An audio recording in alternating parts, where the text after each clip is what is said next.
नमस्कार बच्चों, आज हम पढ़ेंगे रसखान के सवैये। रसखान कवि एक मुस्लिम थे। उनका वास्तविक नेम सैयद इब्राहिम था, लेकिन वे कृष्ण के अनन्य भक्त थे और कृष्ण की हर वस्तु से उन्हें बेहद लगाव था। वे इस काव्यांश में ईश्वर से अगले जन्म में ब्रजभूमि में निवास करने की कामना करते हैं। ये कामना करते हुए रसखान कवि कहते हैं, मानुष हो तो वही रसखानी, बसो ब्रज गोकुल गांव के ग्वारण। हे ईश्वर, यदि आप मुझे मनुष्य बनाना चाहते हो तो मुझे ब्रज के गोकुल गांव में ही जन्म देना, ताकि मैं उन ग्वालों के बीच रह सकूं। जो पशु हो तो कहाँ बस मेरो, यदि आप मुझे पशु बनाना चाहते हो तो इसमें मेरा कोई वश नहीं है। चरो नित नंद की धेनु मझारण, तो मुझे नंद बाबा की गायों के बीच ही जन्म देना, ताकि मैं उनके बीच चर सकूं। पाहन हो तो वही गिरि को, जो कियो हरिछत्र पुरंदर धारण। यदि मुझे पत्थर बनाना चाहते हो तो उसी गोवर्धन पर्वत का पत्थर बनाना, जिसे श्री कृष्ण ने इंद्र का घमंड चूर करने के लिए छत्र के रूप में धारण किया था। जो खग हो तो बसेरो करो, मिली कालिंदी कूल कदम की डारण। और यदि मुझे पक्षी बनाना चाहते हो तो मुझे यमुना के किनारे कदम की डाली पर जन्म देना, जहाँ श्री कृष्ण बांसुरी बजाया करते थे। तो बच्चों, कालिंदी कूल कदम की डारण में कौन सा अलंकार है? अनुप्रास, क्योंकि इसमें क वर्ण की आवर्ती हुई है और ये पूरा जो काव्यांश है वो ब्रज भाषा में लिखा गया है। अब हम सेकंड काव्यांश लेते हैं। सेकंड काव्यांश में श्री कृष्ण अपनी अनन्य भक्ति को प्रकट करते हुए कहते हैं कि वो कृष्ण से इतना लगाव रखते हैं कि उनकी लाठी कंबल के ऊपर भी अपना सब कुछ न्योछावर करने को तैयार हैं। सुनो। या लकुटी अरु कामर या पर राज तिहुपुर को तजी डारो।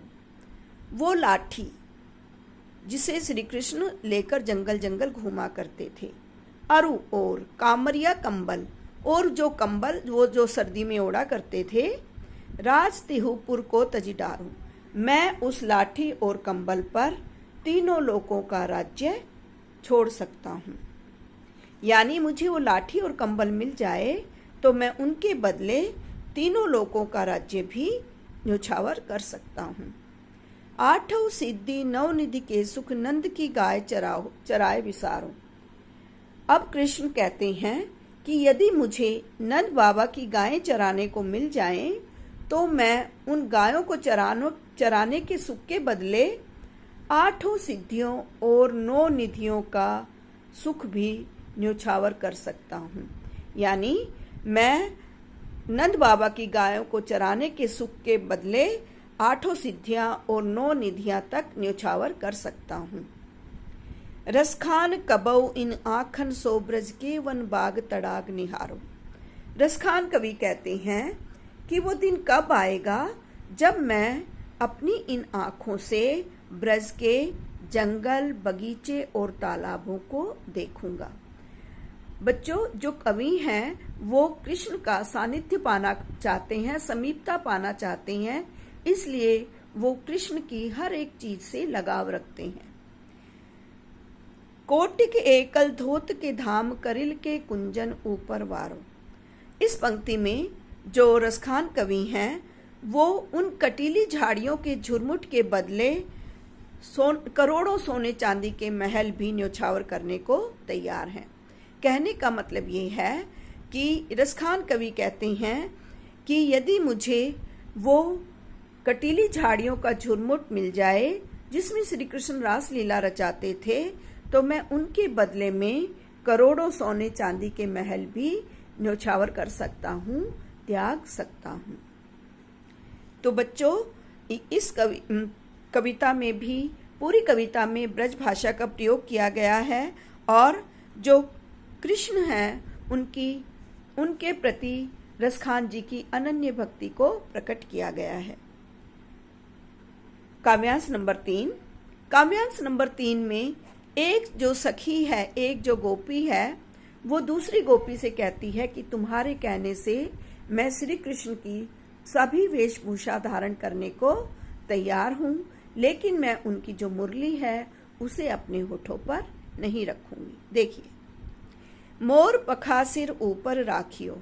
जिस तरह से श्री कृष्ण मोर का पंख सिर पर धारण करते थे, उसी तरह मैं भी मोर का पंख अपने सिर पर धारण कर लूंगी। गुंज की माल गरे पहनूंगी। गुंज फूलों की माला यानी वन फूलों की माला जिस तरह श्री कृष्ण अपने गले में पहनते थे, वैसे ही मैं वन फूलों की माला भी अपने गले में डाल लूंगी। ओढ़ पीताम्बर लै लकुटी बन गोधन ग्वारिन संग फिरूंगी।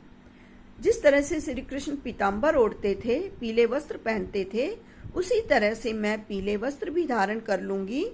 लै लकुटी, और जिस तरह से वो लाठी लेकर गायों के पीछे ग्वालिनों के साथ जंगल जंगल घूमा करते थे, उसी तरह मैं लाठी ले लूंगी और गायों के साथ ग्वालिनों के साथ साथ जंगल जंगल घूमूंगी।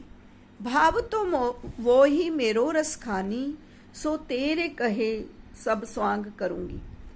अब गोपी कहती है, भाव तो वही जो तुम्हें अच्छा लगता है, तुम्हारे कहने पर मैं श्री कृष्ण की वे सारी वेशभूषा धारण कर लूंगी। या मुरली मुरलीधर की अधरा न धरी अधरा न धरूंगी।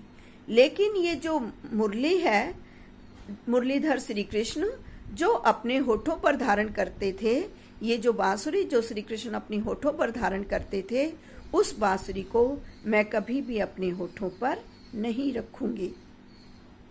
बच्चों, या मुरली मुरलीधर की अधरा न धरी अधरा न धरूंगी में यमक अलंकार है। इसमें अधरा शब्द 2 बार आया है और दोनों बार इसका अलग अर्थ है। आखिरी काव्यांश में एक गोपी कहती है कि वो श्री कृष्ण की बांसुरी को नहीं सुनेगी, अपने कानों में उंगली डाल लेगी, लेकिन यदि वो मुस्कुराएंगे तो वो अपने आप को नहीं संभाल पाएंगी। तो सुनो, काननी दै अंगुरी रहबो, कानन दै अंगुरी रहबो, मैं अपने कानों में उंगली डाल लूंगी जब ही मुरली धुनि मंद बजाई। जब श्री कृष्ण बांसुरी की मंद मंद ध्वनि बजाएंगे, यानी जब श्री कृष्ण मंद मंद ध्वनि में अपनी बांसुरी बजाएंगे तो मैं अपने कानों में उंगली डाल लूंगी। मोहिनी तानन सो रस खानी, अटा चढ़ी गोधन गह तो गह।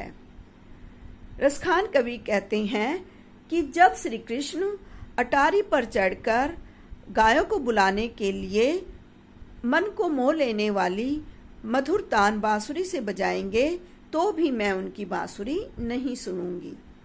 तेरी कहो सिगरे ब्रजलोगनी, आवाज लगाकर मैं सारे ब्रजलोगों से कहती हूँ, काली कोऊ कितनो समझाए, कल चाहे कोई मुझे कितना भी समझाए, मायरी वा मुख की मुस्कान संभारी न जय न जय न जय।